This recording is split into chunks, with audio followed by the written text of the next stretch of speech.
When you are weary, my sister and brother, lean on my shoulder. We empower one another. Stand together, but if we must fall, I fall with my family, my allies, and all. This new union we've formed shall not fade. Rise anew, my kingdom. Find unity in the crusade. You know, it's always a joy to see a great hero discover he has bastard children scattered across the lands. Admittedly, I'm just assuming there's more. Such quality time spent learning about their interests and way of life in my dark realm. Rogal and the Rogelsons have great pep in their step, with his particularly unique accent, as they have traveled out into the material plane to embrace their father's homeland. And the orcs rejoice, especially when they visited the district of the Other's Ravine citizens. They got a taste of what it means to truly have Grumption's blood in their veins. Such a sweet group of kids. It seems a council meeting is scheduled in the King's Castle. I shall do whatever it takes to attend on behalf of the forces of darkness and death. A beautiful day has arisen in the material plane, much like in my divine realm. Rain, a time for reflection, and also growth. My friends awakened in their beds, one realizing that their heart no longer beats, with a hunger that comes from Raziel's design of high necromancy. A dangerous, dark hunger that only thrives by feasting on the energy of others. But I can see this reality is too steep a cost to ensure immortality, and regret has formed not only on his face, but in his presence. I have even offered to try and sate the society, yet the damage is done. Mortality, the great creator's truly most complex yet divine creation, to count each precious second of one's limited life and cherish the aspects of life that make it worth living. And while Discaris' plans seem to wish to take this precious gift away, secretly in his dead heart, he would rather have a heartbeat during it, without consuming those souls who hope for heaven, but instead get oblivion. And in the other room, the Evermeadow family awoke to the Queen of the Night, Nyx, feeling the withering fire within her soul, giving her divine purpose and resolve. Her power strengthening her skills, being backed by a confidence that comes with her unique talents. However, both tieflings felt stronger regardless, for along with their runic gifts, I have imparted upon them special techniques that their brands of magic can form, with an extra boost of my own power. And I have these gifts to bestow to the rest of the Crusaders, should they be willing to accept my help. Alas, I don't mean to be braggadocious with my powers, but despite my role as leader of the God Council and primary deity to the material plane at this point, I am truly flowing so much of my godly powers into the world, making golden armor and weapons to combat the legions of hell, maintaining the Mikhail Wall, more like a dome, to prevent Asmodeus from sneaking his troops into Evermeadow early, reshaping the entire continent and remaking the kingdom with Vegamite, as well as personally helping the Crusaders with anything they may need and so much more. I have grown weary. The world has given me its faith, and it keeps me going. Yet, even a god shall need rest eventually. But no time for that now. Perhaps after the end of days, should I survive. No, of course I will survive. I've made a promise to so many. However, this does bring up a topic that I shall address to the gods. More on that later. First, we feast upon breakfast sandwiches, and then Royal Council. Dearest daughter, it brings me so much joy to see you again, and looking healthier than ever. And look, you bring our grandkids for a visit. Worry not, love. We will watch over them as I tend to little Hades, and you two go handle your fancy council meeting. Perhaps we could go out for lunch later if you both aren't too busy. Awakening from disturbing dreams, Darakas and Malpais were quick to shrug off its potential meanings and get back to work. The artificer making sure his plans are foolproof and making sure this land he was born in shall remain after Leonari's 1100th birthday. And he knows such pressure is unfairly placed upon his and the other Crusaders' heads, much like the rest of the world having to suffer at the hands of Asmodeus. But as a mortal, despite all the odds, the struggle of his upbringing, the death of his former master, and the cosmic beings who cannot agree on how they can help with their limited control compared to the devil's schemes, Malpais will be remembered.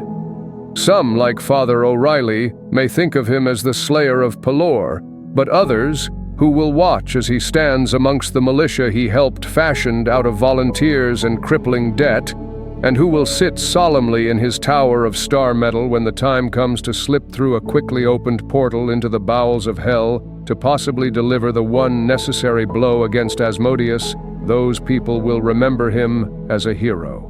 And Darakas, handling powers that were scattered around the cosmos.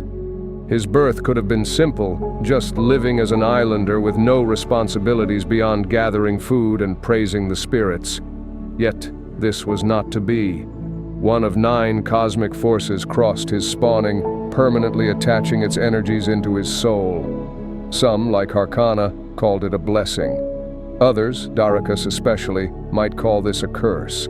Tempest, however, saw this as none of the above.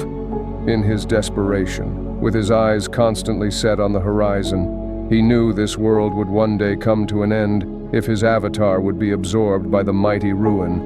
And yet, this was inevitable. It was something that being chased for over 10,000 years really hammers in, you know. Tempest would not survive to see the end of days, but he would make sure one person would. The ever-shifting nature of this bright-eyed changeling spoke to the coming storm, so adaptive and creative, with power unlike any other. And such potential is so apparent as the Stormbringer manipulates 5 elements of the universe into the heart of a pseudo-demi-primordial, the byproduct of 2 avatars' deaths culminating. His hopes, his craft, his stress, all efforts to leave the world a better place, even if he shall not be part of it.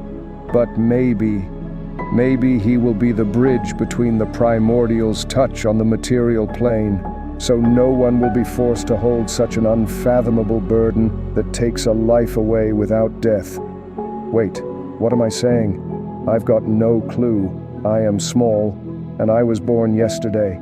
Oh look, Vega Mobile call. This must be important. A council meeting is being held at the castle, and I may be remembering this wrong, but I think Darakas and Malpais said, "Nah fam, that shit is whack. We good homie G." That feels wrong. We have gathered this council of wise leaders at the behest of the Scaris Devimus. We are thankful to be joined by not only the members of this board, but of the Scaris, Rogal, Nyx, and my son. Welcome, my family! So, Mr. Devimus, what was this all for? Oh, never mind? Well, it's still good to see you. Although there are 2 important matters to deal with.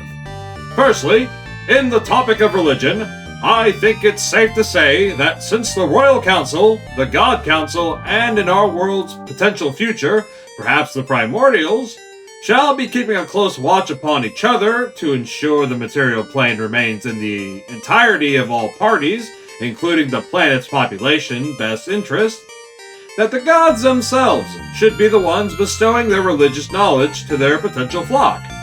After all, we don't want a repeat of Holyhearth's mishap with Asmodeus and Tempest. Who better to preach the gospel than from the mouth of the gods themselves? All in agreement? Oh, jeez. Never gonna live that one down. Secondly, I believe Mortimer should have the floor for this one. Thank you, my liege. So, dear members of the Council and Crusade, I wish to speak on behalf of the gods when I say we are coming upon a very decisive time that requires our divine power to be topped off. And in order to do this, I would like to request that in the near future, when convenient of course, that the kingdom could craft tributes to us deities. It is sweet that we have been given so much faith by the populace, and believe me, it has made us so capable in recent times. Yet I hope it has been noticed how much energy we gods have put into the world, and it has been a bit draining.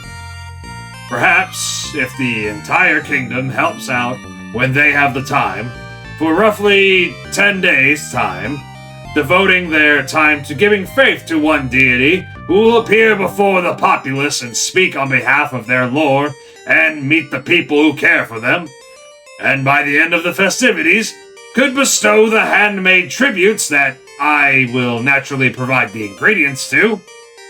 Morale is a bit low between the gods. If it's no trouble, No trouble at all, my friend. I believe you're right. The recent tragedy must have you deities shaken. And after all the hard work on behalf of everyone, it's time for some bonding and celebration.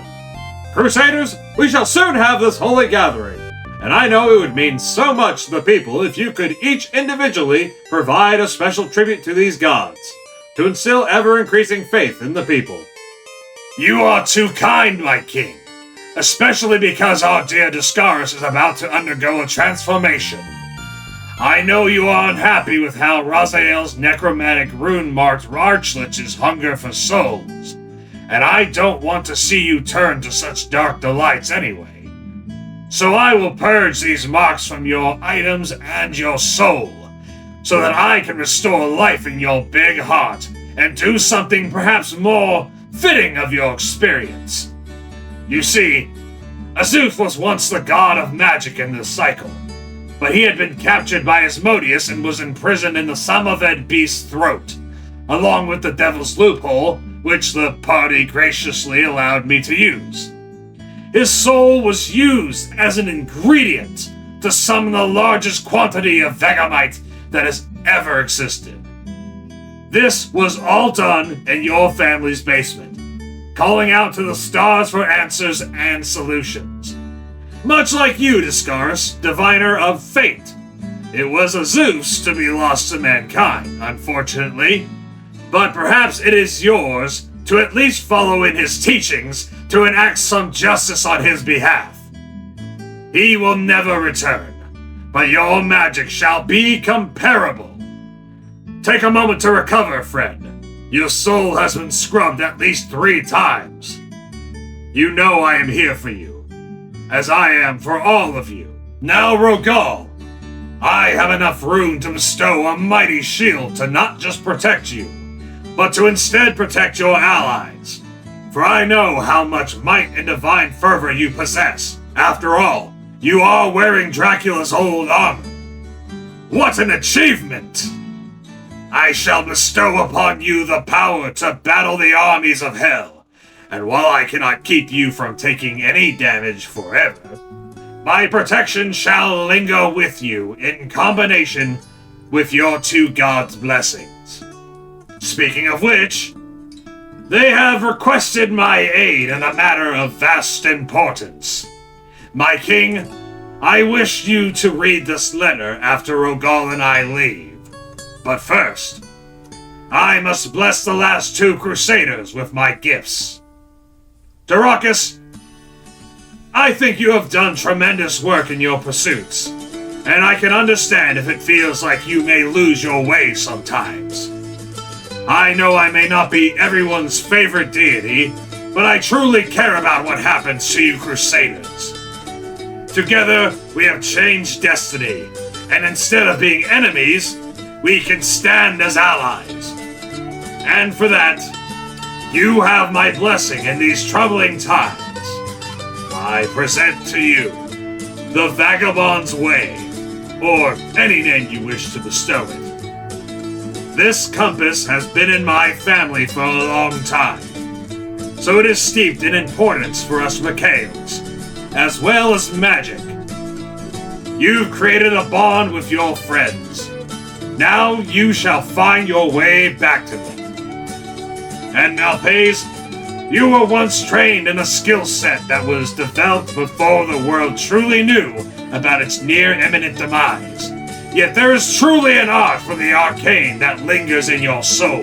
My comrade Thor gifted you with this cycle's first rune item, the Rune Carver, used to allow your tower to fly slowly across the skies, saving you from the island you were cast away upon.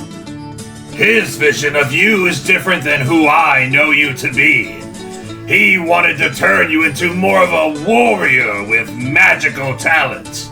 I say that is truly limiting to seal your old talents away. With this armor, I shall reawaken your potential, regardless of how Vega feels. There. You look stronger and more durable already. With these items, it goes without saying that you and I are linked. But should you need me, you know I will do what I can. If you will excuse me, I must see if I have the strength to aid my fellow gods in whatever they need. Sorry for my absence, dear Rogal. We now must communicate with the two other deities that hold a stake in your life, for they wanted you to witness this magical moment. My sweet Rogal, you truly grace us with your presence. That's right, me boy! Never have I met such a capable soldier who was worthy of not one, but two gods' attention. He speaks plainly, with conviction in his heart. Formerly, it was a trait of his that could cause discomfort in me. Not for his passion, but what it was directed towards. We simply opposed each other, sweethearts. But much like the mortals in this age, we have learned to settle our differences by expressing ourselves. You know, my son, you'd be surprised in the things Eldaf and I appreciate together. And where one lacks, The other provides. War and peace, both aspects of life easily misinterpreted by the masses. yet essential all the same, and even more divine when wielded hand in hand.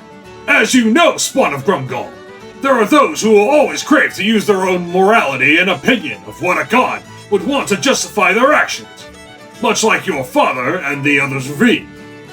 Had I not commanded my children to destroy in glorious battle, you know it would still occur without my supervision. And my followers, while not violent, may choose to not stand up for their own rights, and in times of trouble, be left to inaction when defending life is one of the most noble forms of peace. I bring comfort and calm to the weary and tormented, often those plagued by the actions they committed to protect the peace. And I inspire the strength to achieve the impossible, to know that no force, living or dead, gets to break you down and enslave you. As long as there's breath in your chest, they've already lost. Yet, when the rage of war dissipates, and the crackling of a burning village is extinguished, sometimes the mightiest enemy of all can be inside your head. Anger turns to contemplation, fury turns to regret, and might has never felt so heavy. These are matters that have finally culminated in this last cycle, where Asmodeus will wage the greatest war of all, and we must fight for peace so that those who can't will see another glorious sunrise. Though, I suppose with Pelor's death, we won't see another sunrise. We are in a time that even the gods must fear. That devilish manipulator has so many schemes, and having me kill Tempest with a hellfire weapon was chief amongst them. I have done an unforgivable act, but with Eldaf's counsel, I have gained much insight and relief. Dearest, you know we cannot let one's past keep you chained to your old ways and pains, and I have learned much about the god I once considered an arch-enemy. Rogal, Grumsh and I have become lovers, all thanks to your inspiration and the Crusade's mission of unity. We all have been separated long enough, and Grumsh and I shall embrace this new life. That being said, there are two things we wish to do in your presence. The first is Eldaf and I desire to act on behalf of mortals through your trained and divine soul. We wish you to become our avatar. Now, we know what you're thinking. How can one person be blessed by two gods? Well, this is an impossibility, I'm afraid. Otherwise, Bahamut would have given more than strength and immortality to King Leonari.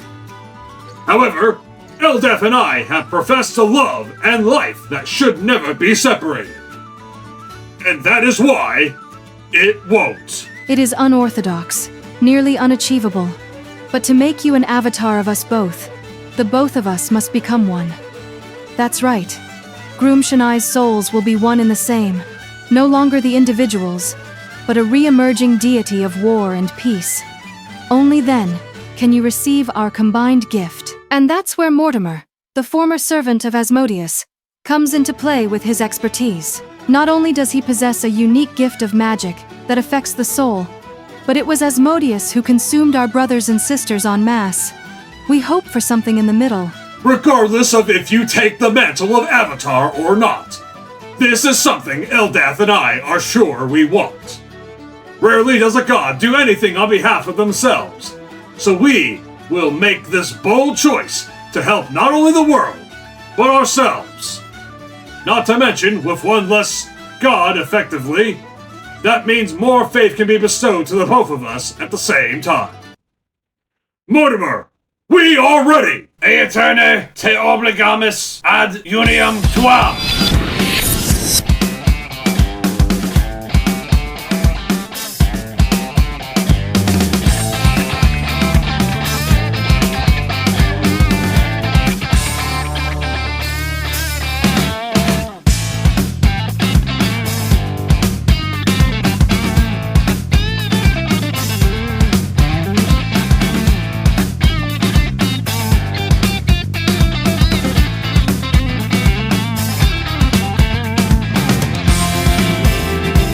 Love eternal, mind, body, and soul. Together we ascend. We have been remade. No longer are we Eldath or Groomsh. From this point on, we will be known as Janus, god of war and peace, of nature and destruction, joy and passion, love and rage. Thank you, Mortimer, for allowing us to exist inseparable. And thank you, Rogal, for your everlasting radiance and kindness for what you believe in. Never had we thought this would happen for us, and yet, here we are. For this honor, we can bestow our rune mark to your items, should you wish. And then, perhaps most importantly, would you like to be our avatar of war and peace? Mama, Papa, we're home! And there's our beautiful little girls. Mr. Hades, always a pleasure. You're a lot less hairy than the other Hades we know. Your darling Nyx prepared a lovely lunch for us to enjoy in the park where we were married, if you swell folks are interested. That's my family!